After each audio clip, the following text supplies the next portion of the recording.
ஒரு வசனத்தை நாம் வாசித்து கர்த்தருடைய வார்த்தைக்கு நிறைய கடந்து போவோம். மத்தேயு எழுதின சுவிசேஷம் 4ஆம் அதிகாரம் 1வது வசனத்தை வாசிங்க. அப்பொழுது இயேசு பிசாசினால் சோதிக்கப்படுவதற்கு ஆவியானவராலே வனாந்தரத்திற்கு கொண்டு போகப்பட்டார். கண்களை மூடுவோம். சர்வ வல்லமையுள்ள எங்கள் தகப்பனை, இந்த அருமையான நாட்களுக்காய் ஸ்தோத்திரம். உம்மை துதிக்கும்படி, உம்மை மகிமைப்படுத்தும்படி நீர் எங்களுக்கு தந்திருக்கிற சந்தர்ப்பங்களுக்காக உமக்கு ஸ்தோத்திரம். ஆண்டவரே, இந்த காலை வேளையில் எங்களோடு கூட பேசுங்க, எங்களோடு கூட இடைபடுங்க, வசனத்தினால் எங்களை உறுதிப்படுத்துங்க. நீர் மாத்திரம் மகிமைப்படும். எங்கள் ஆண்டவர் இயேசுவின் நாமத்தில் ஒப்பு கொடுத்து ஜெபிக்கிறோம், எங்கள் ஜீவனுள்ள நல்ல பிதாவே. அல்லேலூயா. வேதத்திலிருந்து சில ஆலோசனைகளை பார்க்க போகிறோம். இவைகளெல்லாம் கர்த்தர் எனக்கு என்னுடைய சூழ்நிலையில் என்னோடு கூட பேசினதான வார்த்தைகள். அவைகளைத்தான் நாம் இன்னைக்கு பகிர்ந்து கொள்ள போகிறோம். இன்னும் ஒரு விஷயம், அந்த வசனத்தை வாசிங்கள். மத்தேயு எழுதின சுவிசேஷம் 4ஆம் அதிகாரம் 1வது வசனம். அப்பொழுது இயேசு பிசாசினால் சோதிக்கப்படுவதற்கு ஆவியானவராலே வனாந்தரத்திற்கு கொண்டு போகப்பட்டார். இயேசு கிறிஸ்து ஏறக்குறைய 30வது வயதில் தன்னுடைய ஊழியத்தின் பாதைக்கு வேறு பிரிக்கப்படுகிறார்.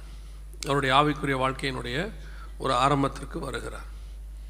இந்த ஊழியத்தின் பாதையில் வருவதற்கு முன்பதாக நடக்கிற சில சம்பவங்கள், இவைகளெல்லாம் ஏன் வேதத்தில் கொடுக்கப்பட்டிருக்குது, இயேசுவே அதில் ஏன் கிராஸ் பண்ணி வந்திருக்கிறாருன்னா, நமக்கு அது சாட்சியாக நாம் அதை கடந்து போகும்பொழுது அதன் மத்தியில் நாம் எப்படி இருக்க வேண்டும் என்பதற்காகத்தான் அதெல்லாம் காட்டியிருக்கு. ஏன் இயேசு ஞானஸ்நானம் எடுக்கணும்? அவசியமே கிடையாது. ஏன் எடுக்கணும்? அதை நாம் எப்படி எடுக்கணும், எடுத்து நாம் எப்படி இருக்கணுன்றதுக்கு முன்மாதிரியாக அவர் செஞ்சுட்டு போயிருக்கிறார். அவர் தான் நமக்கு முன்மாதிரி. அதனால தான் ரோமர் 8:29 சொல்லுது, குமாரனின் சாயலுக்கு ஒப்பாய் நாம் மாற வேண்டும். ஏன்னா நமக்கு முன்மாதிரி அவர் தான், மாடல். அப்போது இதில் கொடுக்கப்பட்டிருக்கிற எல்லா விஷயங்களுமே நமக்கு மாடலாக தந்துட்டு போயிருக்கிறார். அதில் ஒன்று, ஆவிக்குரிய வாழ்க்கையில் ஒரு வேறுபாடு, ஆவிக்குரிய வாழ்க்கையில் உள்ள வளர்ச்சி வரும்போது, அல்லது ஆண்டவர் ஊழியத்திற்கு வேறு பிரிக்கும் பொழுது, அல்லது நம்முடைய ஆவிக்குரிய வாழ்க்கையில் அடுத்த கட்டத்திற்கு கொண்டு போகும்போது சில படிகளை நாம் கடந்து போக வேண்டி இருக்கிறது. இன்றைக்கி கடைசி காலத்தில் உபதேசங்கள் எல்லாம் மாறிக்கொண்டே இருக்கிறது. உபதேசங்கள் எல்லாம் லகுவாய் மாறிக்கொண்டிருக்கு. உங்கள் காதுக்கு இனிய பிரசங்கங்கள் வருது. ஒரு காலத்தில் பிரசங்கங்கள் இருதயத்தை குத்தப்பட்ட பிரசங்கமாக இருந்தது. பேதுரு பிரசங்கித்த போது இருதயத்தில் குத்தப்பட்டவர்களாக அப்படின்னு சொல்லப்பட்டிருக்கு. பவுல் பிரசங்கித்த போது லீதியாளின் இருதயம் திறந்தது என்று சொல்லப்பட்டது. ஏதோ வந்த வண்ணமாக திரும்புறது பிரசங்கம் இல்லை. அப்போது இன்றைக்கி உள்ள பிரசங்கங்களுக்கும் அன்னைக்கு வேதத்தில் கொடுக்கப்பட்டிருக்கிறதுக்கும் நிறைய டிஃப்ரென்ஸ் இருக்குது. அதில் ஒன்று, தேவன் ஒரு ஆவிக்குரிய வாழ்க்கையினுடைய அடுத்த கட்டத்திற்கு போகும்போது ஒரு 4 நிலைகளை கடந்து போகிறார். அதை நமக்கு முன்மாதிரியாக வச்சுட்டு போயிருக்கிறார். முதலாவது 4ஆம் அதிகாரத்தில் நாம் வாசிக்கிறோம். அதுக்கு முந்தின வசனத்திலிருந்து அவர் பார்த்தீங்கன்னு சொன்னால், அதுக்கு முன்னாடி வசனத்திலேருந்து ஒரு பெரும் கூட்டத்தோடு இருக்கிறார். இயேசு ஆரம்பத்திலிருந்து குடும்பத்தோடு இருக்கிறார். 30 வயது வரைக்கும் இருக்கிறார். அதற்கு பிறகு ஞானஸ்நானம் எடுக்கிறார். அப்பொழுது வேதம் சொல்லுகிறது, அப்பொழுது இயேசு பிசாசினால் சோதிக்கப்படுவதற்கு ஆவியானவராலே வனாந்தரத்திற்கு கொண்டு போகப்பட்டார். ஆவிக்குரிய வாழ்க்கையினுடைய வளர்ச்சியினுடைய முதலாவது பாகம் என்னவென்று சொன்னால், வேறுபாடுள்ள வாழ்க்கை. உங்களை கர்த்தர் பிரிப்பார். எதை பிரிப்பார்? நீங்கள் அது வரைக்கும் யார் கூட இருக்கிறீங்களோ, எதில் இருக்கிறீங்களோ அதை விட்டு கொஞ்சம் கர்த்தர் உங்களை பிரித்து வைப்பார். இந்த பிரிவினை தான் உங்கள் ஆவிக்குரிய வாழ்க்கையினுடைய முதலாவது வளர்ச்சி ஸ்டேஜ். அப்போஸ்தலர் நடபடிகள் 2ஆம் அதிகாரம் 40வது வசனத்தை வாசிங்க. அப்போஸ்தலர் நடபடிகள் 2ஆம் அதிகாரம் 40வது வசனம். இன்னும் அநேக வார்த்தைகளாலும் சாட்சி கூறி மாறுபாடுள்ள இந்த சந்ததியை விட்டு விலகி உங்களை ரட்சித்துக் கொள்ளுங்கள் என்றும் புத்தி சொன்னான். அப்போ முதலாவது ஒரு மாறுபாடுள்ள சந்ததியை விட்டு சற்று விலகி இருக்கணும். முதல்ல ஆண்டவர் உங்களை வேறுபாடுள்ள வாழ்க்கையை கொண்டு போவார். இந்த வேறுபாடுள்ள வாழ்க்கைங்கிறது ஆவிக்குரிய வாழ்க்கையினுடைய முதல் ஸ்டேஜ். நீங்கள் ரட்சிக்கப்பட்ட உடனே குடும்பமே அகைன்ஸ்ட் ஆகும். ரட்சிக்கப்பட்ட உடனே நம்மளை சுற்றி இருக்கிற ஃப்ரெண்ட்ஸ் எல்லாம் அகைன்ஸ்ட் ஆவாங்க. நம்ம தப்பு செய்யும் போது எல்லாரும் நம்ம கூட இருப்பாங்க. சினிமா பார்க்கும் போது எல்லாரும் வந்து சினிமா பார்ப்பாங்க. குடிக்கும் போது எல்லாரும் சேர்ந்து குடிப்பாங்க. அதுவே நம்ம வீட்டில் உட்காந்து கலாட்டா பண்ணிகிட்டு இருப்போம், சண்டை போடுவோம், அப்போல்லாம் கூட இருப்பாங்க. ஆனால் இயேசுவை ஏற்றுக்கிட்டேன்னு சொன்ன உடனே வீட்டை விட்டு வெளியே போவாங்க. இயேசுவை ஏற்றுக்கிட்டேன்னு சொன்ன உடனே கூட இருக்க ஃப்ரெண்ட்ஸ் எல்லாம் நம்மளை விட்டு போயிடுவாங்க.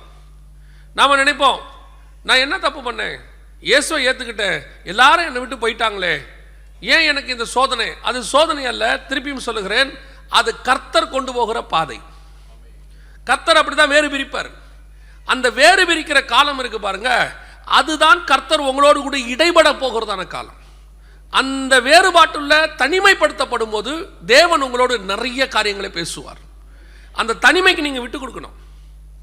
முந்தையெல்லாம் திருமணமான உடனே இந்த கணவனும் மனைவியையும் ஒரு வாரத்துக்கு வெளியூருக்கு அனுப்பி வைப்பாங்க. இது வந்து ஒரு 50 வருஷம் 100 வருஷம் பழக்கம். எதுக்கு அனுப்பி விடுவாங்கன்னா, இவங்க 2 பேரும் வெவ்வேறு குடும்பத்திலேருந்து வந்திருப்பாங்க. அந்த காலத்தில் ஃபோன் கிடையாது பாருங்க, அதனால் அவங்க ஒருத்தரை பற்றி ஒருத்தருக்கு தெரியாது. அப்போ ஒரே வீட்டில் இருக்கும்போது அப்போல்லாம் கூட்டு குடும்பம் தான். இப்போ தான் வந்தோடனே விரட்டி விட்டுறீங்களா எல்லாரையும்.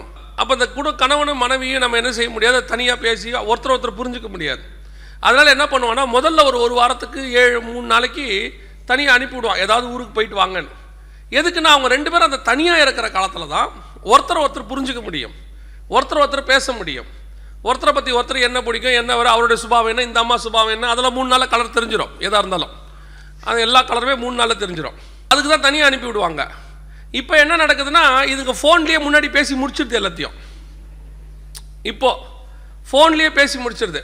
இப்போ நம்ம தனியாக அனுப்பி விட்டாலும் உட்காந்து 2 ஃபோன் அனுப்பிக்கிட்டு இருக்கு அங்கேருந்து சில ஆட்கள். இப்போ ஏன் குடும்பத்தில் நிறைய பிரச்சனைன்னு காரணம்னா, ஒருத்தருக்கு புரிஞ்சுக்கிறதே கிடையாது, எல்லாம் ஃபோன்லேயே பேசிக்கிறது. முன்னாடியே பேசி முடிச்சிருது மணிக்கணக்கில். அப்புறம் பேசுறதுக்கு ஒன்றும் இல்லை. அப்போல்லாம் பேசுறதுக்கு முன்னாடி பேச மாட்டாங்க, அவங்க பேசிகிட்டே இருப்பாங்க கல்யாணத்துக்கு அப்புறம். இப்போ முன்னாடியே பேசுறதுனால கல்யாணத்துக்கு அப்புறம் பேசுறதுக்கு ஒன்றும் இல்லை. ஆளுக்கு ஒரு பக்கம் மோட்டை பார்த்துட்டு உட்காந்துருக்குது, அவன் லேப்டாப்பை நோண்டிக்கிட்டு இருக்கு, அந்த ஃபோனை நோண்டிக்கிட்டு இருக்கு, குடும்பம் இப்படி போயிட்டு இருக்கு. இந்த தனிமைப்படுத்தப்படுகிற நேரம் இருக்கு பாருங்க, அதுதான் ஒருத்தர் புரிஞ்சுக்கிற நேரம்.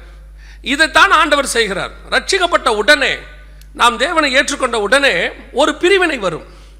நம்மை ஆண்டவர் தனித்து கொண்டு போவார். நம்மளை வீட்டில் இருக்கிறவங்க பகைப்பாங்க, ஃப்ரெண்ட்ஸ் எல்லாம் பார்க்க தனியாக போயிடுவார். இந்த தனிமைப்படுத்தப்படுகிற போது தேவன் நிறைய காரியங்களை பேசுவார். தேவனுக்கும் ஒரு விசுவாசிக்கும் உள்ள உறவை வேதம் சொல்லுது, ஒரு கணவனுக்கும் மனைவிக்கும் உள்ள உறவு. ஆண்டவர் என்ன செய்கிறாரு, நம்மக்கிட்ட அப்படி தான் பழகிறார், மனவாட்டியே அப்படி தான் பழகிறார். அதே நேரத்தில் எதிர்பார்க்கிற காரியம் என்ன, ஒரு மனவாட்டிக்கிட்ட எதிர்பார்க்குற காரியத்தை எதிர்பார்க்குறார். அப்போ அந்த தனிமைப்படுத்த வரும்போது அவர் அநேக காரியங்களை உங்கள்கிட்ட பேசுவார். இந்த தனிமைக்கு நீங்கள் விட்டு கொடுக்கணும். ஆண்டவர் ஒருத்தரை விட்டு பிரிக்கிறாருன்னா அந்த பிரிவினைக்கு நீங்கள் என்ன செய்யணும், விட்டு கொடுக்கணும். சில நேரத்தில் நாம் என்ன செய்வோம், அந்த பிரிவினைக்கு ஒத்துக்க மாட்டோம், நம்மளா போய் சாரி கேட்போம். நான் தெரியாமல் பண்ணிட்டேன், ஏன் என்கிட்ட பேச மாட்டீங்க, பேசுங்க. உன் ஆவிக்குரிய வாழ்க்கை வளரவே வளராது. நீ தனிமைப்படுத்தப்பட்டு தேவனோடு கூட உட்கார்ந்துருக்கிற அந்த நேரம் இருக்கு பாரு, அதுதான் கர்த்தர் உங்ககிட்ட பல ரகசியங்களை உன் வாழ்க்கையில உன்னை பற்றி ஆண்டவர் பேசுறதுக்கு காரணம். அதுக்கு தான் தனிமையாக தூக்கிட்டு போவார். அது எசேக்கியேலா இருக்கட்டும், யோவானா இருக்கட்டும், ஆண்டவர் தனித்து விடப்பட்டார்கள் இருக்கும் எல்லா இடத்துலையும். பெரிய ஆச்சரியம் என்னன்னா, எசேக்கியேல் தீர்க்கதரிசியோட கர்த்தர் இடைபடுற விதத்தை பார்த்தீங்கன்னா ரொம்ப டிஃப்ரெண்டாக இருக்கும். நான் உட்கார்ந்து மூப்பர்களோடு கூட பேசி கொண்டிருந்தேன், ஒரு கரம் வந்து என் தலைமையை பிடித்து இழுத்து கொண்டு போனதுன்னு இருக்கும்.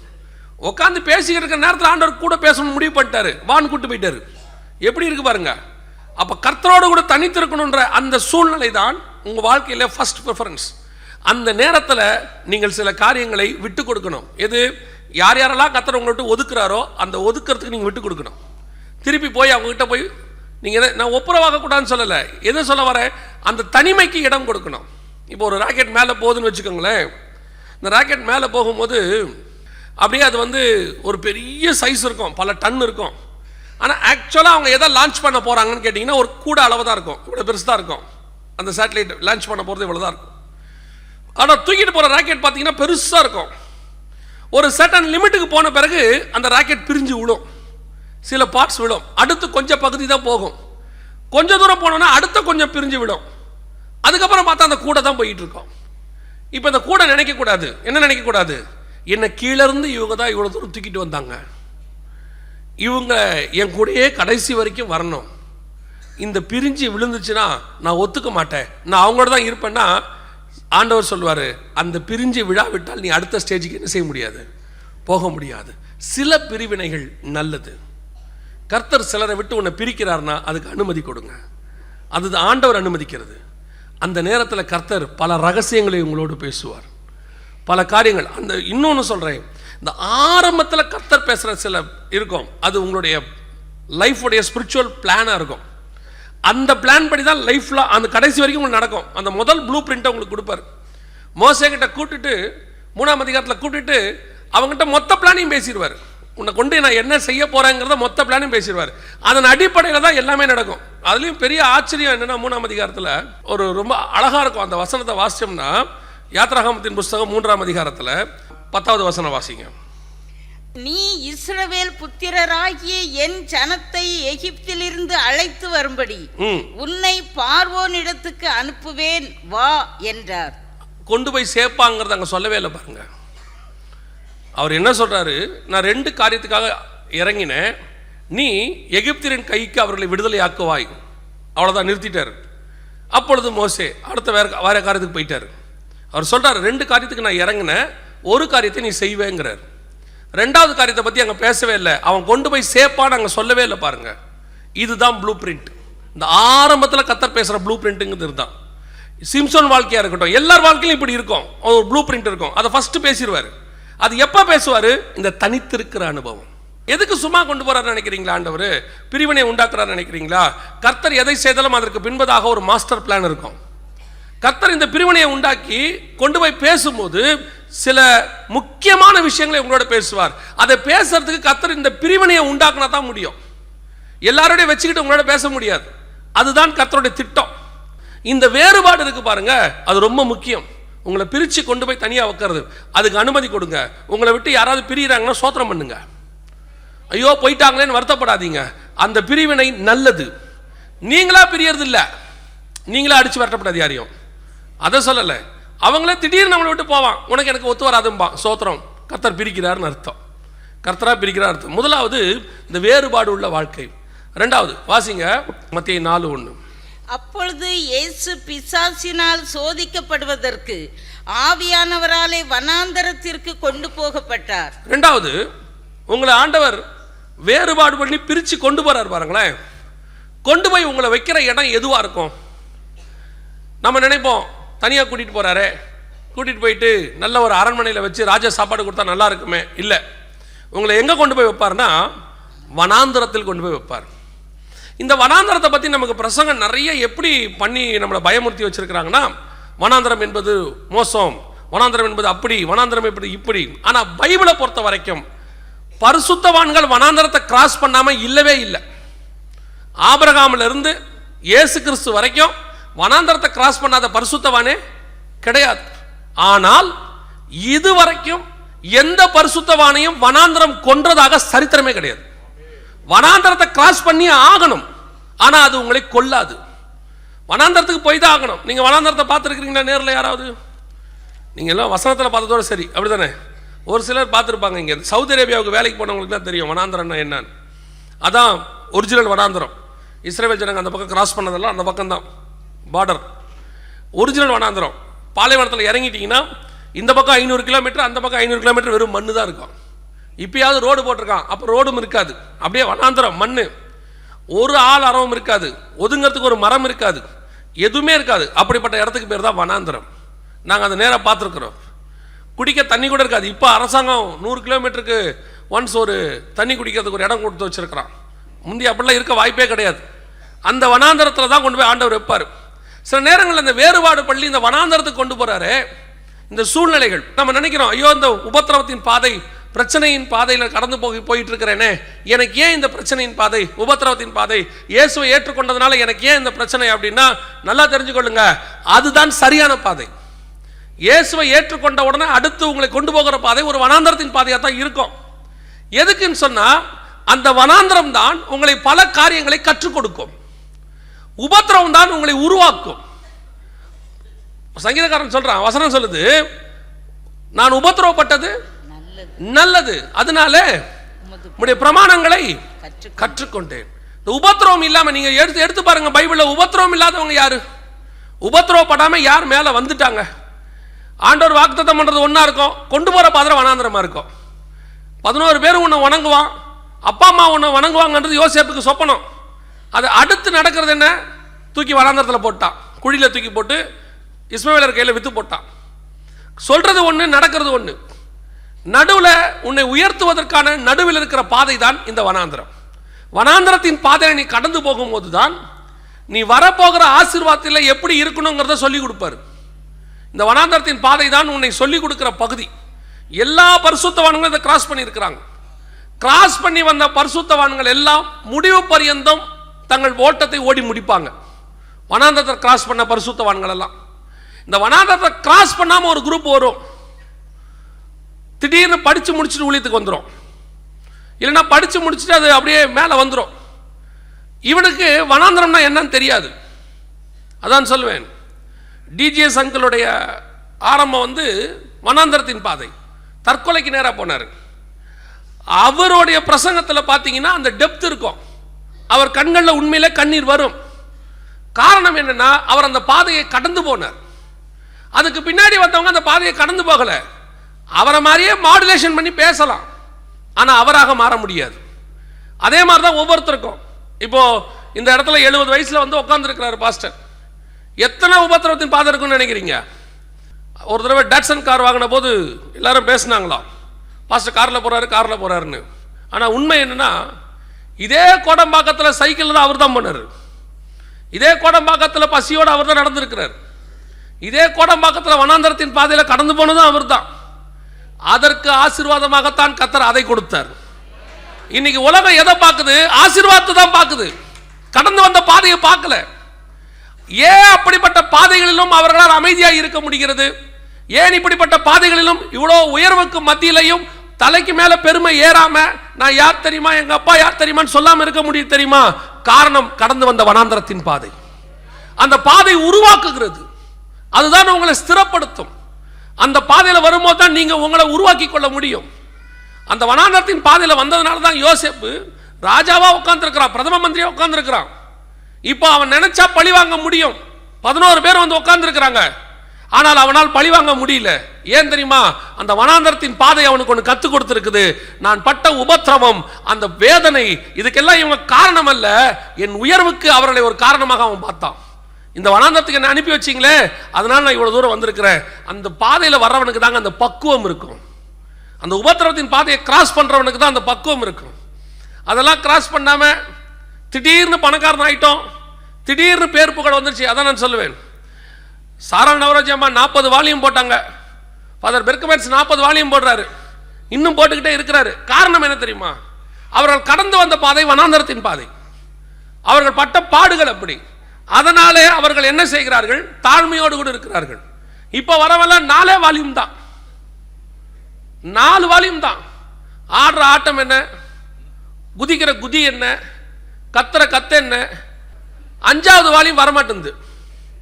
இது நிஜம், வரமாட்டேங்குது. 4 வால்யூம்ல 1500 சீட் கூட விற்க மாட்டேங்குது. அப்புறம் யோசிக்கிறான், என்ன காரணம்? என்ன காரணம்? உன் பாட்டுல ஒண்ணு இல்ல தம்பி. ஃபாதர் பெர்க்மேன்ஸ் குரல்ல ஒண்ணுமே கிடையாது, அந்த குரல்லாம் பாடுற குரலே கிடையாது. அவருடைய டியூனும் பழைய டியூன் தான், அந்த டியூனும் புது டியூனும் கிடையாது. வார்த்தையும் கிட்டத்தட்ட 10,000 வால்யூமுக்கு ஒரே வார்த்தை தான், புது வார்த்தையும் கிடையாது.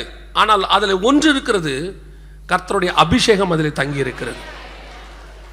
அதைத்தான் சொல்றேன், ஊழியக்காரங்க கொடுக்கிற மெசேஜ் சாதாரணமா இருக்கும், வந்து நிக்கிற ஊழியக்காரன் சாதாரணமா இருக்கும். ஆனா வாயை திறந்தா கர்த்தருடைய அபிஷேகம் அந்த வார்த்தையிலிருந்து வெளிப்படும். அதுதான் உபத்திரவத்தின் பாதை சொல்லி கொடுக்குது. அதை கடந்து வந்தவங்களுக்கு தான் தெரியும். ஆனா ஒண்ணு மட்டும் மனசுல வச்சுக்கொள்ளுங்க, நீங்க இந்த வனாந்தரத்தின் பாதையை கிராஸ் பண்றவங்களா இருக்கலாம், இந்த வனாந்தரத்தின் பாதையை நீங்க கிராஸ் பண்ணி போறவங்களாக இருக்கலாம். அப்படி இருக்கும்போது, ஐயா இந்த வனாந்தரத்தில் ரொம்ப போராட்டமா இருக்குதே, பிரச்சனையா இருக்குதே அப்படின்னு நீங்க யோசிக்கும் போது ஒன்று மட்டும் தெரிஞ்சுக்கொள்ளுங்க, இதுவரைக்கும் பைபிளில் இந்த வனாந்தரத்தில் ஒரு பரிசுத்தவான் செத்ததாக ஒரு குறிப்பு கூட கிடையாது. இந்த வனாந்தரத்தில் நீங்கள் கடந்து போகும்போது உங்களுக்கு தேவையான ஆகாரம் வரும், வனாந்தரத்தில் உங்களுக்கு தூதன் வருவான், வனாந்தரத்தில் உங்களுக்கு அப்பமும் தண்ணீரும் வரும், உங்களுக்கு வனாந்தரம் உங்களை உருவாக்கும்.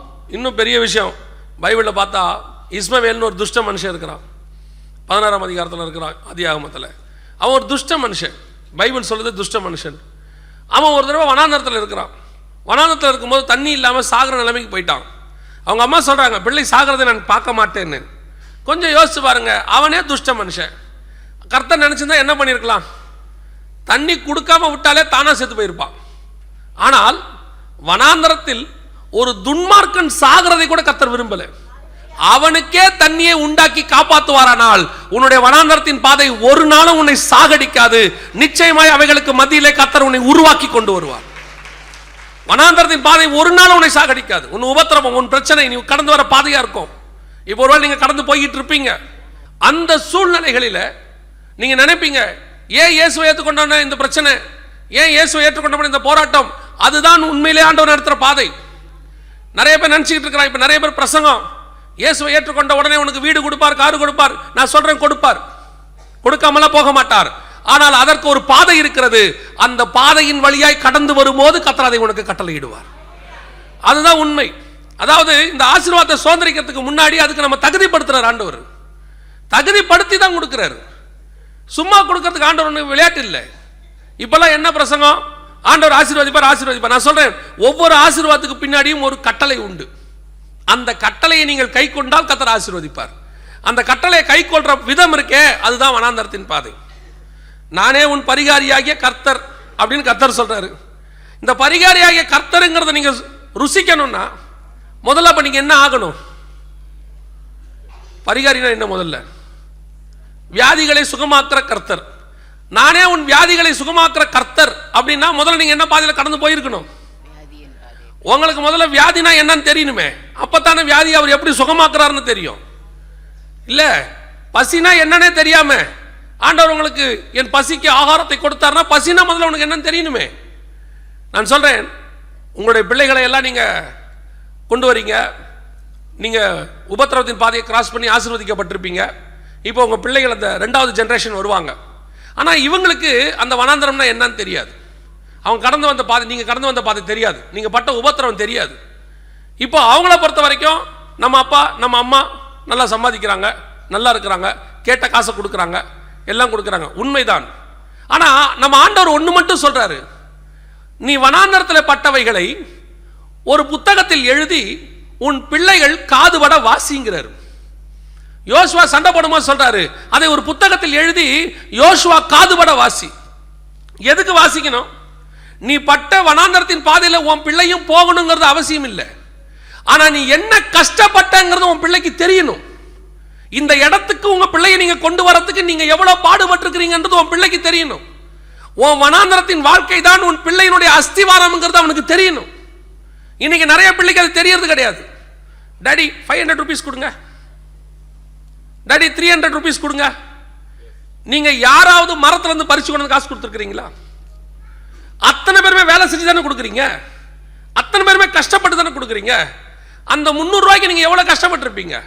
ஒரு மணி நேரமாவது கஷ்டப்பட்டு வேலை செஞ்சு தானே ஒரு 300 ரூபாய் கிடைக்கும். ஒரு நிமிஷத்துல எடுத்து நம்ம பிள்ளைக்கு அன்பா கொடுக்குறோம், அதுல தப்பே கிடையாது. ஆனா அது தெரியணும், அது எங்க அப்பாவுடைய ரத்தம், எங்க அப்பாவுடைய வேர்வை. எங்க அப்பா ஏதோ ஒரு வனாந்தரத்தின் பாதையில கடந்து போனாரு, அதனாலதான் இது எனக்கு கிடைக்குது. என் பிள்ளைகள் எனக்கு காசு கேட்கும் போது நான் அந்த வார்த்தையை கண்டிப்பா சொல்லுவேன், இது காணிக்க காசு, அப்பா எங்கேயோ போய் 2 மணி நேரம் கத்துனதுக்கு அதுக்கு கொடுத்தார் ஆண்டவர், அதைத்தான் உங்களுக்கு கொடுக்குறேன். வாரம் எங்கேயோ ஒரு இடத்துல கத்துனதாங்க எனக்கு காசு ஆண்டவர் கொடுக்குறாரு. ஆண்டவர் இல்லைனாலும் கொடுப்பாரு. நான் வியாதிப்பட்டு 2 வாரம் சும்மா படுத்தாலும் எனக்கு ஆண்டவர் கொடுப்பாரு, அது வேற விஷயம். ஆனா எனக்கு வர்ற காசு ஊழியத்தின் பாதையில எங்கேயோ போகும்போது எனக்கு கிடைக்கிற ஆஃபரிங். அப்ப நான் எங்கேயோ ஒரு மணி நேரம் 2 மணி நேரம் பேசணும், அதனால தான் வருது. அதை என் பிள்ளைகளுக்கு நான் சொல்றேன். எதுக்கு சொல்றேன்? அவங்க கேட்கறத வாங்கி கொடுக்குறேன், இல்லைன்னு சொல்லல. ஆனா நான் கடந்து வர பாதைகளையும் சொல்லுகிறேன். ஏன் தெரியுமா? நீங்க படுற கஷ்டம் உங்க பிள்ளைகளுக்கு தெரியணும். அது தெரியாதனால தான் நிறைய பிள்ளைகள் கெட்டு போகுது. நீங்க எந்த நிலைமையில இருந்து உங்க பிள்ளைகளை கூட்டிட்டு வந்தீங்கன்னு சொல்லுங்க. இந்த உயர்வுக்கு உங்க பிள்ளைகள் நீங்க வச்சிருக்கிறதுக்கு நீங்க எவ்வளவு கஷ்டப்பட்டீங்கன்னு சொல்லுங்க. அதான் பைபிள் சொல்லுது, பிசாசை ஜெயிக்கிறதுக்கு இன்னொரு வழி என்னன்னா, ஒன்று இயேசுவின் நாமம், பைபிளே சொல்லுது. இன்னொன்று சாட்சியின் வசனங்கள். சாட்சியின் வசனங்களினாலே அவனை ஜெயித்தார்கள். எந்த சாட்சியின் வசனம்? இது போல மேகம் போல திரளான சாட்சிகள் நம்ம கூட ஆண்டவர் உட்கார வச்சிருக்கிறாரு. இது போல சாட்சியினுடைய அனுபவங்கள் நமக்கு கிடைக்கும் போது, இந்த பரிசுத்தவான்கள் கடந்து வந்த பாதையை நாம் கடந்து வரும்போது, நமக்கு விரோதமாய் அவர்கள் எப்படிலாம் பிசாசை ஜெயிச்சாங்களோ அப்படி நாம் அவர்களை ஜெயிக்க முடியும். அல்லேலூயா. பாஸ்டர் நமக்கு பிரசங்கம் பண்றாருன்னா 40-50 வருஷம் ஊழியம். அந்த 40 வருஷ ஊழியத்தை நமக்கு சொல்லி கொடுக்கும்போது, நாம 4 வருஷமா இருந்தாலும் அந்த 40 வருஷ அனுபவத்தையும் நமக்கு சொல்லி கொடுக்கும்போது 44 வருஷ அனுபவம் நமக்கு கிடைக்கிறது. அதுதான் வனாந்தரத்தின் பாதையை கிராஸ் பண்றதுக்கு வழி. நல்லா தெரிஞ்சுக்கொள்ளுங்க, கர்த்தர் வனாந்தரத்தின் பாதையில கொண்டு போவார், இல்லைன்னு கிடையவே கிடையாது. ஆனால் அது நல்லது. முதல்ல தெரிஞ்சுக்கணும். ஒருவேளை நீங்கள் கடந்து போயிட்டு இருந்தீங்கன்னா இந்த பாதை உங்களை கண்டிப்பாக கொன்று போடாது, ஏதோ ஒரு ஆசீர்வாதத்துக்கு நேராக கொண்டு போய் நிறுத்த போகிறது. அல்லேலூயா. இது ரெண்டாவது. மூன்றாவது, முதலாவது உங்களை வேறுபாடுள்ள வாழ்க்கைக்குள்ளே நடத்துவார். ரெண்டாவது வனாந்தரத்தின் பாதையிலே நடத்துவார். மூன்றாவது என்ன செய்வார்? இந்த வனாந்தரத்தில் கொண்டு போய் வாசிங்க. மார்க் எழுதின சுவிசேஷம் 1ஆம் அதிகாரம் 13வது வசனத்தை வாசிங்க. மார்க் 1:13 வாசிங்க. அவர் வனாந்தரத்திலே 40 நாள் இருந்து சாத்தானால் சோதிக்கப்பட்டு அங்கே காட்டு மிருகங்களின் நடுவிலே சஞ்சரித்து கொண்டு இருந்தார். யாரு கூட இருந்தாரு? இதான் இருக்கிறதுலே ரொம்ப முக்கியம். வனாந்தரத்தில் கொண்டு போய் ஆண்டவர் விடுறாரு. விடுறது கூட பரவாயில்லைங்க, நம்மளை விட்டுட்டு யார் கூட வாழ விடுவார்? காட்டு மிருகத்தோட சஞ்சரிக்க விடுவார். இந்த காட்டு மிருகத்தோட சஞ்சரிக்கிறதுனா எவ்வளோ கஷ்டம் தெரியுமா? 2 வகையான மிருகம் இருக்குது. ஆண்டவர் படைக்கும் போதே அப்படி தான் படைச்சார். ஆதியாகமத்தின் புஸ்தகம் 1ஆம் அதிகாரம் 24வது வசனம் வாசிங்க. தேவன் பூமியானது ஜாதி ஜாதியான ஜீவ ஜந்துக்களாகிய நாட்டு மிருகங்களையும் ஊரும் பிராணிகளையும் காட்டு மிருகங்களையும் ஜாதி ஜாதியாக பிறப்பிக்க கடவுது என்றார். படைக்கும் போதே எப்படி தான் படைச்சிருக்கிறாரு. காட்டு மிருகம், நாட்டு மிருகம், அந்த டிஃபரன்ஸோட தான் வச்சிருக்கிறாரு. இப்போ இயேசு கிறிஸ்து எங்கே இருக்கிறார்? வனாந்தரத்தின் பாதையில்னா 3வது ஸ்டேஜ் என்னன்னா காட்டு மிருகங்கள் நடுவே சஞ்சரிக்கிறது. இந்த காட்டு மிருகங்கள் நடுவில் சஞ்சரிக்கிறதுனா என்ன? சங்கீதம் 104 வாசிக்கிறோம். காட்டு மிருகங்கள் இரவில் தான் நடமாடுமாமா. இப்போ வனாந்தரத்தின் பாதையில் இயேசு இருக்கிறார். வனாந்தரத்தின் பாதையில் இருக்கும்போது இவர் பகல் ஃபுல்லாக ஜோம் பண்ணுவார். இரவும் பகலும் 40 நாள் உபவாசம் இருந்தார்னு இருக்கு. பகல் ஃபுல்லாக ஜோம் பண்ண முடியும். இந்த காட்டு மிருகம் நைட்டில் வந்துடும். இது நைட்டில் என்ன செய்யும்? அது இரை தேட வரும். நைட்டில் தான் இரை தேட போகும். 104ஆம் சங்கீதத்தில் சொல்லப்பட்டிருக்கு. அப்போ இரை தேட போகும். இரை தேடும் போது அது என்ன செய்யும்? அது முழிச்சு உரிமிக்கிட்டு இருக்கும், கத்திக்கிட்டு இருக்கும், ஊளையிட்டுக்கிட்டு இருக்கும். இயேசுநாதர் காலையிலேருந்து வெயிலில் வனாந்தரத்தில் அந்த உபவாசத்தை முடிச்சுட்டு நைட்டில் தான் போய் கொஞ்சம் ரெஸ்ட் எடுக்கலாம்னு நினைக்கும் போது இப்போ எது வந்துடும்? காட்டு மிருகம் வந்துடும். இதுதான் வாழ்க்கையினுடைய 3வது ஸ்டேஜ். என்ன ஸ்டேஜ் தெரியுமா? நீங்கள் வனாந்தரத்தின் பாதையில் போகும்போது சில நேரத்தில் நீங்கள் யோசிப்பீங்க, நமக்கு கொஞ்சம் ஆறுதலாக யாராவது கூட இருந்தால் நல்லா இருக்குமே. உபத்திரவத்தில் போகும்போது யாராவது 2 வார்த்தை நல்லா பேசினா நல்லா இருக்குமே, கொஞ்சம் ஆறுதலாக இருக்குமே நினைக்கும் போது யார் வருவான்னு கேட்டிங்கன்னா காட்டு மிருகம் தான் வரும். யோபு உபத்திரவப்பட்டு அப்படியே ஓட்டில் சுரண்டிக்கிட்டு உட்காந்துருக்கிறாரு. உட்காந்துருக்கும் போது யாராவது 4 வார்த்தை நல்ல வார்த்தை பேசுவான்னு வந்தா ஒரு 3 பேர் வந்தா பாருங்க. காட்டு மிருகம் அப்படியே உட்காந்து பேசினா பாருங்க. கடைசியில் யோபு செத்தா போதுங்கிற முடிவுக்கு வந்துட்டான். சில ஆட்கள் அப்படித்தான் வரும். இது கர்த்தர் அனுமதிப்பார். திருப்பியும் சொல்றது, அனுமதிக்கிறது கர்த்தர். ஒரு மனுஷனை உருவாக்கி ஊழியத்துக்குள்ள கொண்டு வர்றதுக்குள்ள, ஆவிக்குரிய வாழ்க்கையில மேல வர்றதுக்குள்ள கர்த்தர் உருவாக்குற பாதை இருக்குது. அது அப்படிப்பட்டதான ஒரு பாதை. நம்ம இன்னைக்கு ரொம்ப கேஷுவலா வந்துடுறாங்க. எல்லாரும் பைபிளை தூக்கினவங்களாம் ஊழியக்காரன் ஆயிடுறான். இன்னைக்கு எடுத்தவங்களாம் ஊழியக்கார். ஆனால் உண்மையிலேயே கர்த்தர் உருவாக்கி கொண்ட ஒரு மனுஷன் எப்படி இருப்பான் தெரியுமா? வனாந்தரத்தின் பாதையிலே காட்டு மிருகங்கள் நடுவே சஞ்சரித்து கொண்டிருப்பான். உபத்திரவத்தின் பாதையில் கடந்து போவான். அந்த காட்டு மிருகம் இருக்குது, அது என்ன செய்யும் நினைக்கிறீங்க தெரியும்? அப்படியே பக்கத்தில் நீங்கள் தானியலை தூக்கி சிங்கக்கபியில் போட்டாங்க. சிங்கக்கபியில் போட்ட உடனே அந்த சிங்கம் ஒரு மோசமான சிங்கம், நல்ல சிங்கம் இல்லை. நல்ல சிங்கமாக இருந்தால் அது வாயை கட்ட வேணாம், அது கடிக்காது. நியாயாதிபதிகளில் ஒரு சிங்கம் இருக்கு. அந்த சிங்கத்தை நீங்கள் பார்த்துருப்பீங்க. அது பார்த்தா தீர்க்கதரிசி அடிச்சிடும். தீர்க்கதரிசியும் சாப்பிடாது, கழுதையும் சாப்பிடாது, அப்படியே பக்கத்திலேயே நிற்கும். அது நல்ல சிங்கம். ஆனால் இந்த சிங்கம் மோசமான சிங்கம். தூதன் இறங்கி என்ன பண்ணிட்டான்? வாயை கட்டிட்டான். நல்ல சிங்கமாக தான் கட்ட வேண்டாம், சாப்பிடாதுன்னா சாப்பிடாம நின்றோம். இது மோசமான சிங்கம், பாபிலோனிய சிங்கம். வாயை கட்டிட்டான். இந்த கட்டின தூதன் இந்த தானியலை தூக்கி வெளியே விட்டுட்டு போயிருக்கலாமா இல்லையா? எங்க விட்டுட்டு போயிட்டான்? கெபிக்குள்ளே விட்டுட்டான். இப்போ தானியல் ஒரு நாள் நைட் ஃபுல்லாக யாரோட இருக்கணும்? சிங்கத்தோட இருக்கணும். அதுவும் என்ன சிங்கம்? அது கட்டப்பட்ட சிங்கம். அது சும்மா இருந்தாலே பரவாயில்ல.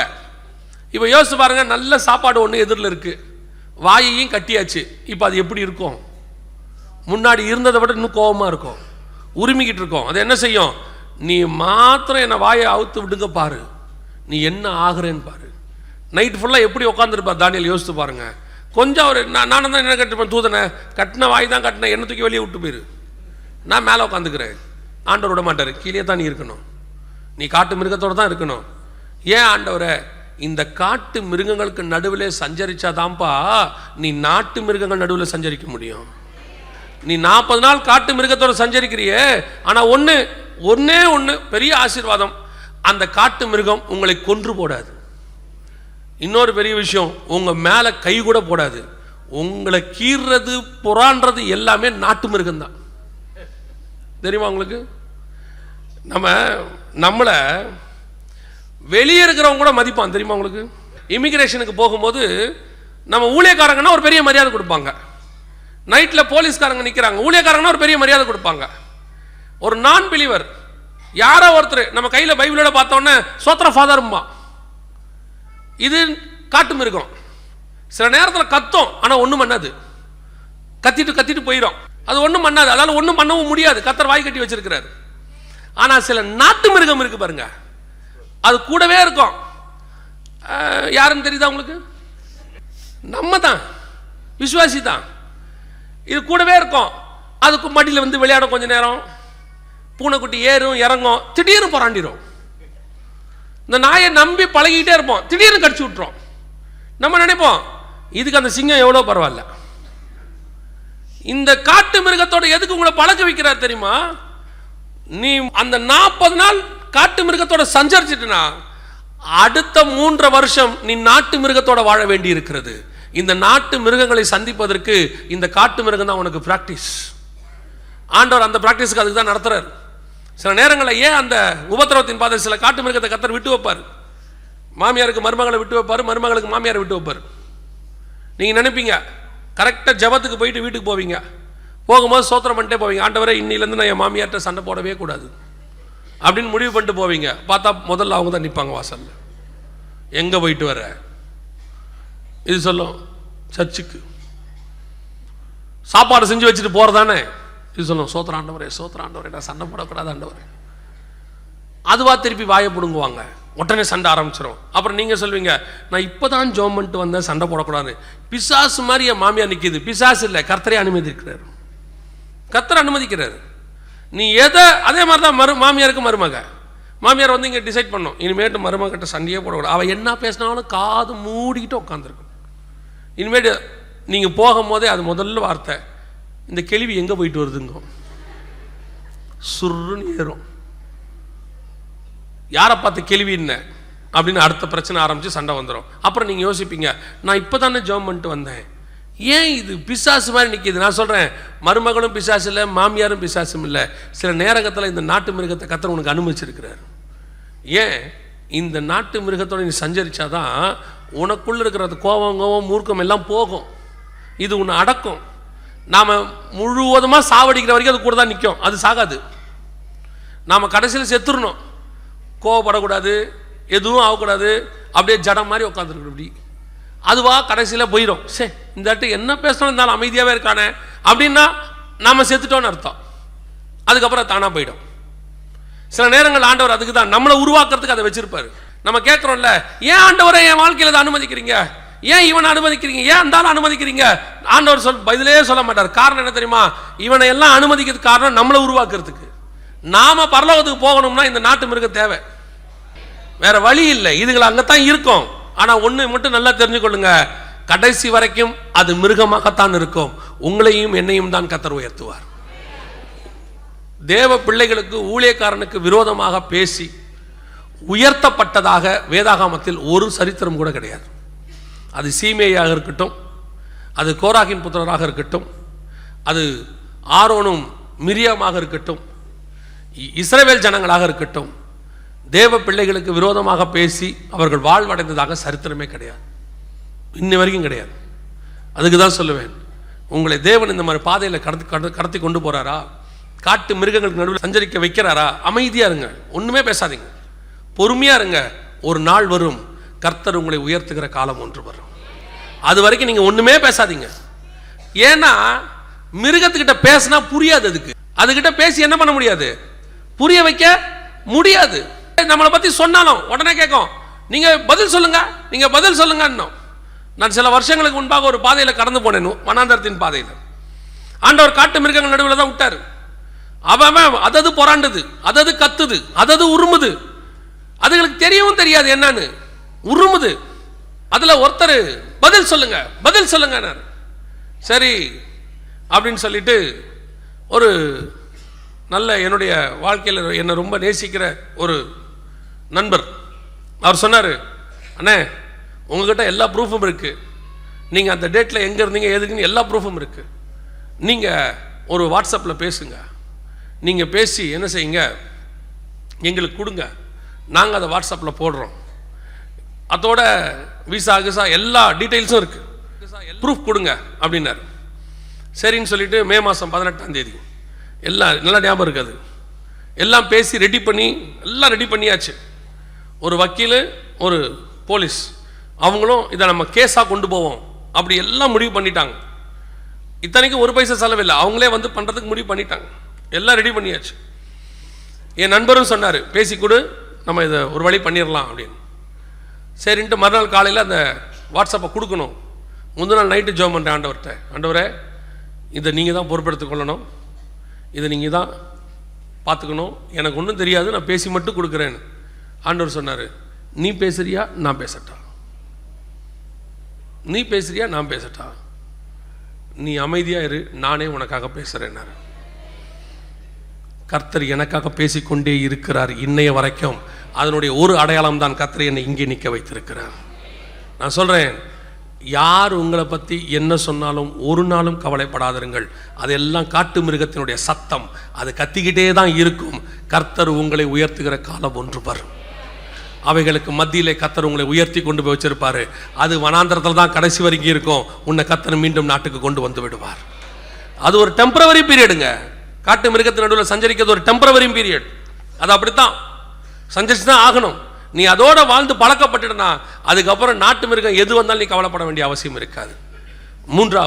முதலாவது வேறுபாடு உள்ள வாழ்க்கை, இரண்டாவது வனாந்தரத்தின் பாதை, மூன்றாவது காட்டு மிருகம் நடுவே சஞ்சரித்தல்.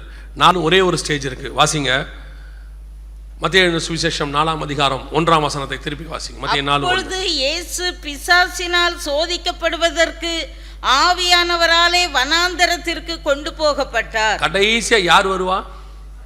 பிசாசு வரும்.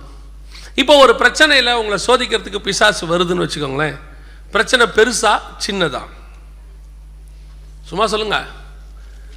பெருசு இல்லை, பிரச்சனை முடிய போகுதுன்னு அர்த்தம். பிசாசு எப்பவுமே எப்போ வரும் தெரியுமா? பிரச்சனை முடியும் போது தான் வரும். அதுக்கு முன்னாடி அவனால எல்லா முயற்சிகளையும் செய்வான். சில நேரங்களில் ஒரு சிலரை மாத்திரம் நேரடியாக வந்து நிற்கும், ஒரு சிலர்கிட்ட நேரடியாக பேசும்.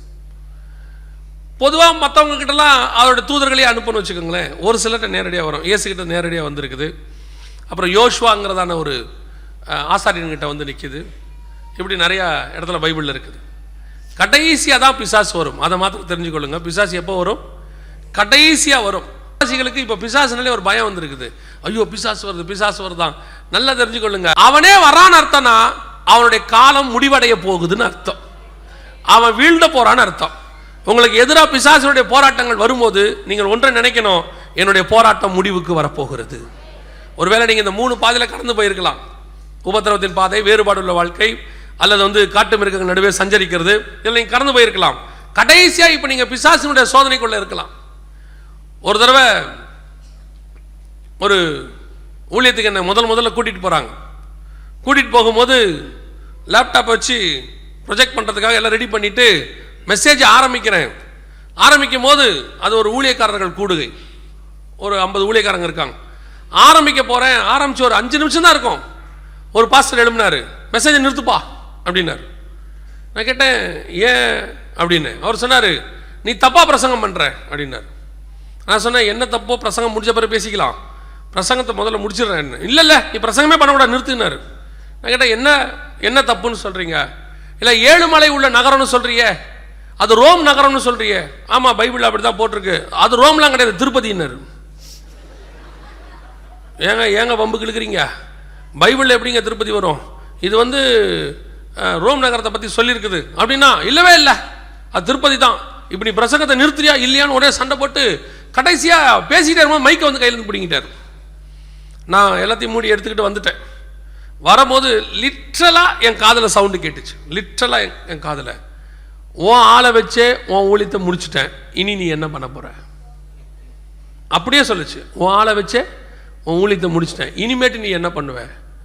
எனக்கு அப்போ எக்ஸ்பீரியன்ஸ் இல்லை, அனுபவம் இல்லை, ரொம்ப பயந்துட்டேன். முதல் மீட்டிங்கே இப்படி ஆயிடுச்சு. நான் என்ன செய்ய போகிறோன்னு போய் உட்காந்து ஜோம் பண்ணிட்டு இருந்தேன். அப்போ ஆண்டவர் சொன்னார், இனிமேட்டு தான் உன் ஊழியம் தொடங்கவே போகுது. எப்போ பிசாசு வருதோ அப்போ நீ மேலே போறேன்னு அர்த்தம். கர்த்தர் உன்னை உயர்த்த போறாருன்னு அர்த்தம். அந்த உயர்வுக்கு முன்னாடி தான் பிசாசு வந்து நிற்கும். கவனிங்க, 2012 அதே மாதிரி ஒரு பிரச்சனை.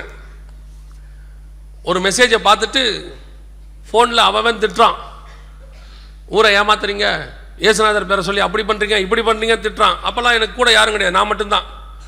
காலையில் 7 மணிக்கு திட்ட ஆரம்பிச்சானுங்க, மாறி மாறி மாறி 12 மணி வரைக்கும் திட்டினானுங்க. நான் பார்த்தேன், ஆசீர்வாதம் மட்டும் நானே வாங்கணும், சாபத்தை நீங்கள் வாங்க மாட்டீங்களா? என் மனைவி கிட்ட ஃபோனை கொடுத்துட்டேன். நான் மட்டும் காலிலேருந்து வாங்கிட்டு இருக்கேன், நீ சும்மா தானே இருக்க. அவ்வளோ ஒரு 4 மணி நேரம் திட்டினானுங்க மாறி மாறி. அப்புறம் 2 பேராலையும் முடியல, டயர்ட் ஆகிட்டோம். அப்புறம் என் ஃப்ரெண்டு ஒருத்தர் வீட்டுக்கு வந்தார், அவர்கிட்ட கொடுத்தேன், நீ ஒரு 2 மணி நேரம் சொன்ன. நீங்கள் நம்ப மாட்டீங்க, நைட் 8 மணி வரைக்கும் திட்டினானுங்க மாறி மாறி. அதுவும் பயங்கரமான ஃபோன், 5 நிமிஷத்துக்கு ஒரு ஃபோன். அன்றைக்கி மட்டுமே நான் 100 ஃபோனுக்கு மேலே அட்டன் பண்ணியிருக்கேன், நான் மட்டுமே. மாறி மாறி திட்டிகிட்டே இருக்கான். எனக்கு ரொம்ப டயர்டாகி போய் பயமே ஆயிடுச்சு. இது எங்கே போய் என்னவா முடியும்னு தெரியாதே, இது எப்படி போயிட்டு இருக்குது. கெட்ட கெட்ட வார்த்தையாக வேற திட்டுறான், புதுசு புதுசாக இருக்குது. நானே பேசாததெல்லாம் இருக்குது, நான் ரட்சிக்க போகிறதுக்கு முன்னாடி கூட அப்படி பேசுனதே இல்லை, புதுசு புதுசாக இருக்குது. கடைசியாக என்ன பண்ணுறதுன்னு தெரில. 7:30 மணிக்கு ஒருத்தன் ஃபோன் பண்ணான், கடைசியாக 8 மணிக்கு. அவன் பேசிகிட்டே இருக்கான், என்னுடைய மனசு பயத்தில் அப்படியே மூடுது. ஆனால் அவன் கோபமாக பேசவே இல்லை. இத்தோட நீ முடிஞ்ச அப்படிங்கிறத சட்டப்படி சொல்லிட்டு இருக்கான். இந்த கேஸில் உன்னை போடுவாங்க, நீ இந்த பிரசங்கத்தை நீ இப்படி வந்து மதம் மாற்றுறதுக்கு இப்படி பண்ணியிருக்கிற, இப்படி பண்ணால் இந்த வருஷம் இந்த செக்ஷனில் உன்னை உள்ளே போட்டாங்கன்னா இத்தனை வருஷம் நீ வெளியே வர முடியாது, இப்படி பேசுகிறான். மனசு அப்படியே ஒட்டையுது, என்ன பண்ணுறதுன்னு தெரில. நான் இது வரைக்கும் தைரியமாக பேசிக்கிருந்தவன் சார்னு பேச ஆரம்பிச்சிட்டேன். ஏன்னா இப்போ உள்ளே போடுறேங்கிறானே, அது வரைக்கும் அதை சொல்லலை. அவன் வந்தவன்லாம் திட்டினான், இவன் மட்டும்தான் நீ அவ்வளோதான்டா முடிஞ்சதுடா இப்படியே சொல்லிக்கிட்டு இருக்கான். நான் சார்னு சொல்லிகிட்டே இருக்கிறேன். திடீர்னு ஆவியானவர் சொன்னார், இதுதான் பிசாசு பேசிக்கிட்டு இருக்க உங்கள்கிட்ட, இதுதான் கடைசி கால், இனிமேட்டு உனக்கு ஃபோன் வராதுன்னார் ஆவியானவர். அவன் பேசிட்டு வச்சான், அதுக்கப்புறம் ஃபோனே வரல, இன்னை வரைக்கும் வரல. நான் சொல்லுவேன், 2012க்கு பிறகு என்னுடைய ஊழியத்தை கர்த்தர் 2 மடங்கு உயர்த்தினார், 2 மடங்கு உயர்த்தினார். அந்த ஒரு நாள், அதுதான் பிசாசு நேரடியாக வர்றது. அன்னிலிருந்து பிரச்சனை வந்த உடனே நான் ஆண்டவர்கிட்ட சொல்லுவேன், ஆண்டவரே அந்த கடைசியாக ஒரு கால் வருமே அதை முன்னாடியே கொடுத்துருங்க. அவன் முன்னாடியே வந்தால் முன்னாடி பிரச்சனை சால்வ் ஆயிரும் பாருங்க. நான் எனக்கு ஒரு 2018 அது மாதிரி ஒரு பிரச்சனை வந்துச்சு. அப்புறம் சொன்னேன், ஆண்டவரே கடைசியாக ஒரு கால் வருமே அதை கொஞ்சம் அனுப்பி விட்டுருங்க. இப்பொழுது நமக்கு பிசாசை கண்டு என்ன வருது? இப்போ பயம் வரல, பிசாசு வந்தால் ஆசீர்வாதம் வரப்போகிறது என்று அர்த்தம். அல்லேலூயா. அவனை நாம் ஜெயித்து முடிக்கும் போது ஆண்டவர் பெரிய ஆசீர்வாதங்கள் உங்களுக்கு வைத்திருக்கிறார். அல்லேலூயா. அது என்ன ஆசீர்வாதம் அதை மாத்திரம் சொல்லிட்டு நான் முடிக்கிறேன். 10-11 வாசிங்க. அப்பொழுது இயேசு, அப்பாலே போ சாத்தானே, உன் தேவனாகிய கர்த்தரை பணிந்து கொண்டு அவர் ஒருவருக்கே ஆராதனை செய்வாயாக என்று எழுதியிருக்கிறதே என்றார். அப்பொழுது பிசாசானவன் அவரை விட்டு விலகி போனான். உடனே தேவ தூதர்கள் வந்து அவருக்கு பணிவிடை செய்தார்கள். எப்போ பிசாசுடைய சோதனை உங்களுக்கு முடிவடையுதோ அப்பொழுது பரலோகம் தன்னுடைய ஆசீர்வாதத்தை கொண்டு வந்து உங்களுடைய பாதத்திலே கொண்டு வந்து வைக்கும். அல்லேலூயா. தூதர்கள் இறங்கி அவருக்கு பணிவிடை செய்தார்கள் இருக்கு. அப்படின்னா என்ன அர்த்தம்னா, பரலோகமே உங்களுக்கு ஆசீர்வாதத்தை அனுப்பி வைக்கும்னு அர்த்தம். இந்த சோதனைகள்லாம் எதுக்காக? கிறிஸ்தவமே சோதனையா, கிறிஸ்தவமே போராட்டமா, கிறிஸ்தவமே பிரச்சனையா? இல்லை, பிரச்சனை உண்டு, போராட்டம் உண்டு, வனாந்தரம் உண்டு, பிசாசின் சோதனை உண்டு. இது எதுவுமே நிரந்தரம் கிடையாது. It's a temporary. நீங்க யோசிச்சு பாருங்க, ஒவ்வொருத்தருக்கும் ஒரு பீரியட், அவ்வளவுதான். இப்போ சாத்ராக் மேஷாக் ஆபேத்நேகோவுக்கு நெருப்புல போட்டாங்க, கொஞ்சம் சில மணி நேரம் வெளியே வந்துட்டாங்க. தானியேலை தூக்கி சிங்கக்கபில போட்டாங்க, ஒரு நாள் நைட்டு வெளியே வந்துட்டார். யோசேப்பை தூக்கி சிறைச்சாலையில் போட்டாங்க, 2 வருஷம் வெளியே வந்துட்டார். ஒவ்வொருத்தருக்கும் ஒரு டைம் ஆண்டவர் ஃபிக்ஸ் பண்ணி வச்சிருக்கிறாரு. அந்த டைம் முடியும் போது பாருங்க, சாத்ராக் மேஷாக் ஆபேத்நேகோ வெளியே வந்த உடனே கவர்னராக மாற்றப்பட்டார்கள். தானியேல் வெளியே வந்த உடனே வசனம் சொல்லுகிறது, தானியேலுடைய காரியம் 2 ராஜாக்களின் காலம் வரைக்கும், அதாவது அவனுடைய வாழ்நாள் முழுவதும் ஜெயமாக இருந்ததுன்னு இருக்கு. யோசேப்பு சிறைச்சாலை விட்டு வெளியே வந்த உடனே எகிப்துக்கு மறுநாளே அன்னைக்கே எகிப்துக்கு பிரதமராக மாறினான். அப்படின்னா என்ன அர்த்தம்? உன்னுடைய போராட்டம் முடிந்த உடனே அதற்கான பிரதிபலனாக கர்த்தர் உன்னை உயர்த்த போகிறார்னு அர்த்தம். அல்லேலூயா. இந்த மாதிரி போராட்டங்களுக்கு நடுவில் கடந்து வந்து கொண்டிருக்கலாம். ஒரு சிலர் எல்லாரும் கைவிரிச்சு உங்களை விட்டுட்டு தனிமைப்படுத்தப்பட்ட சூழ்நிலையில் இருக்கலாம். ஒரு நாளும் கலங்காதிருங்கள். இந்த தனிமையின் பாதையில கர்த்தர் உங்களோடு கூட நடப்பார். நம்ம ஆதியாகமத்தின் புஸ்தகத்தில் அதை மாத்திரம் சொல்லிட்டு நான் முடிக்கிறேன். 36வது அதிகாரத்தில் 39-20 வாசிங்க. யோசேப்பின் எஜமான் அவனை பிடித்து ராஜாவின் கட்டளையால் காவலில் வைக்கப்பட்டவர்கள் இருக்கும் சிறைச்சாலையிலே அவனை ஒப்புவித்தான். தொடர்ந்து வாசிங்க. கர்த்தரோ யோசேப்போட இருந்து யாரோட இருந்தாரு? யோசேப் எங்க இருக்கிறாரு? சிறைச்சாலையில் இருக்கிறாரு. இப்ப கர்த்தர் எங்க இருக்கிறாரு? அப்ப யோசேப்பு சிறைச்சாலையில் இருக்கிறாரு, கர்த்தர் யோசேப்போடு இருக்கிறார். அப்படின்னா என்ன அர்த்தம்? நீ வனாந்தரத்தில் இருந்தால் கர்த்தர் உன்னோடு கூட வனாந்தரத்தில் இருப்பார். நீ சிறைச்சாலையில் இருந்தால் கர்த்தர் உன்னோடு கூட சிறைச்சாலையில் இருப்பார். ஏன் யோசேப்பால அந்த உபத்திரவத்தை கிராஸ் பண்ண முடிஞ்சதுன்னா அவனுக்கு ஒன்று தெரியும், இந்த பாதையில் நான் மட்டுமல்ல, என் தேவனாகிய கர்த்தரும் என்னோடு கூட வந்து கொண்டிருக்கிறார். அதான் வேதம் சொல்லுது, தகப்பன் தன் பிள்ளையை சுமந்து கொண்டு வருவது போல உங்கள் தேவனாகிய கர்த்தர் உங்களை சுமந்து கொண்டு வந்தார். நீ கடந்து வருகிற பாதை உபத்திரவத்தின் பாதையாக இருக்கும். நீ கடந்து வருகிற பாதை வனாந்தரத்தின் பாதையாக இருக்கும். நீ கடந்து வருகிறது காட்டு மிருகங்கள் நடுவில் சஞ்சரிக்க வேண்டி இருக்கும். ஒரு சிலரை கர்த்தர் விட்டு வச்சிருப்பார். நீ கேட்டுக்கிட்டே இருப்ப, ஏன் ஆண்டவரை அவரை விட்டு வச்சிருக்கிறீங்க? ஏன் இன்னும் விட்டு வச்சிருக்கிறீங்க? ஏன் இன்னும் விட்டு வச்சிருக்கிறீங்க? அவர்களை ஏன் ஆண்டவர் விட்டு வச்சிருக்கிறார் தெரியுமா? உன்னை உபத்திரவப்படுத்தினவர்கள் அத்தனை பேரையும் கர்த்தர் இன்னும் உயிரோடு கூட வைப்பார். காரணம் என்ன தெரியுமா? அவர்கள் கண்களுக்கு முன்பாக நீ உயர்த்தப்படுகிறதை அவர்கள் காண வேண்டும். எவன் கீழே தள்ளானோ அவன் பார்க்கணும். உன்னை நீ உயர்த்தி மேல வைக்கிறத அவன் பார்க்கணும். அதுக்கு தான் கர்த்தர் அவனை உயிரோட வச்சிருக்கிறார். சில நேரம் நான் யோசிச்சிருக்கிறேன், என்னை கொண்டு போய் அப்படியே ஊழியத்தை ஒழிக்கணும். 3 ஊழியக்காரங்க பேசினாங்க. இன்னும் ஞாபகம் இருக்குது, 3 ஊழியக்காரங்க பேசினாங்க. ஜெகன் ஊழியத்தை முடிச்சு காட்டுறேன்னு ஒரு ஊழியக்காரர் சொல்றாரு. இன்னொருத்தர் சொல்றாரு, அதெல்லாம் முடிச்சிடலாங்க. காதால கேட்டேன், ஜெகன் ஊழியத்தை முடிச்சிடுறேன். இன்னொருத்தர் சொல்றாரு, அதெல்லாம் முடிச்சிடலாங்க. அவர்கள் இன்னும் இருக்கிறார்கள். நான் அவங்கள பார்த்து ஜெபம் பண்ணேன், ஆண்டவரே இப்படிப்பட்ட ஊழியக்காரங்களாம் இன்னும் இருக்கணுமா? இவங்களும் ஊழியம் பண்ணணுமா? ஆண்டவர் சொன்ன ஒன்றும் பதிலும் சொல்லலை. இந்த வசனம் வாசிக்கும் போது சொன்னார், அவர்கள் இன்னும் அப்படியே தான் இருக்கணும். ஏன் தெரியுமா? இந்த ஊழியத்தை உனக்கு நான் தந்தேன். இதை விட்டு வெளியே போன்னு சொல்கிற அதிகாரம் எனக்கு மட்டும்தான் இருக்குது. வேற யாரும் உன்னை வெளியே போன்னு சொல்ல முடியாது. எப்போ அவன் வெளியே போன்னு சொன்னானோ அவன் கண்களுக்கு முன்பாக உன்னை நான் உயர்த்துவேன். அதை அவன் கண்கள் காண வேண்டும்.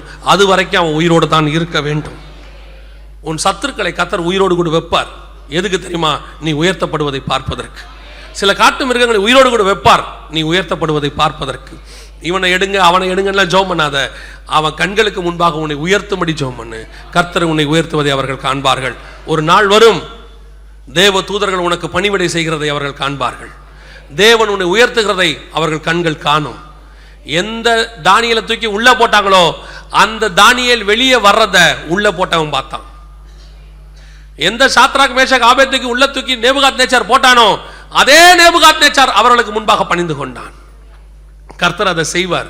எந்த இயேசு கிறிஸ்துவை யார் கொண்டு போய் கல்லறைக்குள்ள வச்சாங்களோ கடைசியில இயேசு கிறிஸ்து வெளியே வந்தாரு, உள்ள வச்சவன் செத்தவனை போல விழுந்தான்னு பைபிள் இருக்கு. நீ உயர்த்தப்படும் போது உன்னை உபத்திரவப்படுத்தினவர்கள், உன்னை துன்பப்படுத்தினவர்கள், உன்னை வனாந்தரத்தில் அனுப்பினவர்கள், காட்டு மிருகங்கள் எல்லாம் செத்தவர்களை போல விழுவார்கள். நீயோ வென்றால் கர்த்தருக்கு முன்பாக உயர்த்தப்பட்டிருப்பாய். அல்லேலூயா. உன்னுடைய உபத்திரவத்தின் பாதையிலே, உன்னுடைய போராட்டத்தின் பாதையில் நீ கடந்து வந்துகிட்டு இருக்கிறீங்க. எல்லாரும் ஒரு சிலருக்கு அந்த பாதைகள் இருக்கும். நான் சொல்றேன், அந்த பாதைகள் இல்லாமல் இல்லை. கர்த்தர் தான் நடத்துகிறார். கர்த்தர் தான் உன்னை நடத்துகிறார். எதற்காக தெரியுமா? உன்னை உயர்த்துவதற்கு. அதுதான் உயர்வுக்கு வழி. எல்லா பரிசுத்தவான்களும் அந்த பாதையில் கடந்து தான் வந்தாங்க. உன்னையும் அந்த பாதையில் கர்த்தர் நடத்திக்கிட்டு இருக்கிறாரு. அது பரிசுத்தவான்களுக்கு கர்த்தர் கொடுத்த பாதை. கர்த்தர் உன்னை உயர்த்துகிறதை உன் சத்துருக்கள் காண்பார்கள். அல்லேலூயா. நாம் யாவரும் எந்திரிப்போம். நாம் ஜெபிக்க போகிறோம். கடைசியாக ஜெபம் பண்ண போகிறோம். எல்லா கண்களை மூடி கரங்களை அவருக்கு நேராக உயர்த்துங்க. ஆண்டவரே, எங்கள் விசுவாசிகளுக்காக நாங்கள் ஜெபிக்கிறோம். எத்தனையோ பேர் வனாந்தரத்தின் பாதையை கிராஸ் பண்ணிக்கிட்டு இருக்கிறாங்கப்பா. எத்தனையோ பேர் போராட்டத்தில் கடந்து போயிட்டு இருக்கிறாங்க ஆண்டவரே. இதுக்கு மேலே தாங்க முடியாதுங்கிற நிலைமையில எத்தனையோ பேர் இருக்கிறாங்க ஆண்டவரே. ஐயோ, நான் காட்டு மிருகங்கள் நடுவில் சஞ்சரிச்சுக்கிட்டு இருக்கிறாங்கப்பா. பக்கத்து வீட்டுக்காரங்க பிரச்சனை, கூட வேலை பார்க்குற இடத்துல பிரச்சனை, கடன் தொல்லை பிரச்சனை, எத்தனையோ பிரச்சனையில எங்க விசுவாசிகள் போதும் கர்த்தாவே நான் சாகுறேங்கிற நிலைமையில இருக்கிறாங்கப்பா. குடும்பத்தை நடத்த முடியாம எத்தனையோ பேர் வீட்டில் பிரச்சனை. அப்படிப்பட்டவர்களுடைய பிரச்சனைகள் எல்லாம் இயேசுவின் நாமத்தில் இன்னைக்கு மாறுவதாக, வனாந்தரத்தின் பாதை மாறுவதாக, உபத்திரவத்தின் பாதை மாறுவதாக. அந்த வனாந்தரத்தில் அப்பத்தையும் தண்ணீரையும் கர்த்தர் உனக்கு கட்டளையிடுவீராக. வனாந்தரத்தில் மேகஸ்தம்பம் வருவதாக. வனாந்தரத்தில் தேவனாகிய கர்த்தர் காடைகளை கட்டளையிடுவீராக. வனாந்தரத்தில் தேவனாகிய கர்த்தர் மன்னாவை கட்டளையிடுவீராக. எங்கள் விசுவாசிகள் இளைப்பாறுதலை காண்பார்களாக. அவர்கள் பட்ட பாடுகளுக்கு ஒரு முடிவை கட்டளையிடும் ஆண்டவரே. பட்ட பாடுகளுக்கு ஒரு முடிவை கட்டளையிடும். எங்க ஜனங்க வந்து சாட்சி சொல்லணும். கர்த்தர் எங்களை அற்புதமாய் நடத்தினார். கர்த்தர் எங்களை அற்புதமாய் நடத்தினார். கர்த்தர் விசேஷமாய் அந்த உபத்திரவத்தில் எங்களை வெளியே கொண்டு வந்தார். கர்த்தர் எங்களை அந்த வியாதியிலிருந்து அற்புதமாய் விடுதலையாக்கினார். ஒவ்வொரு நாளும் சாட்சிகள் எங்கள் திருச்சபையில கேட்டுக்கொண்டே இருக்கணும்ப்பா. நீர் அப்படி செய்ய போறதுக்காய் ஸ்தோத்திரம். ஆசீர்வதியும், வழி நடத்தும். இயேசுவின் நாமத்தில் பிதாவே.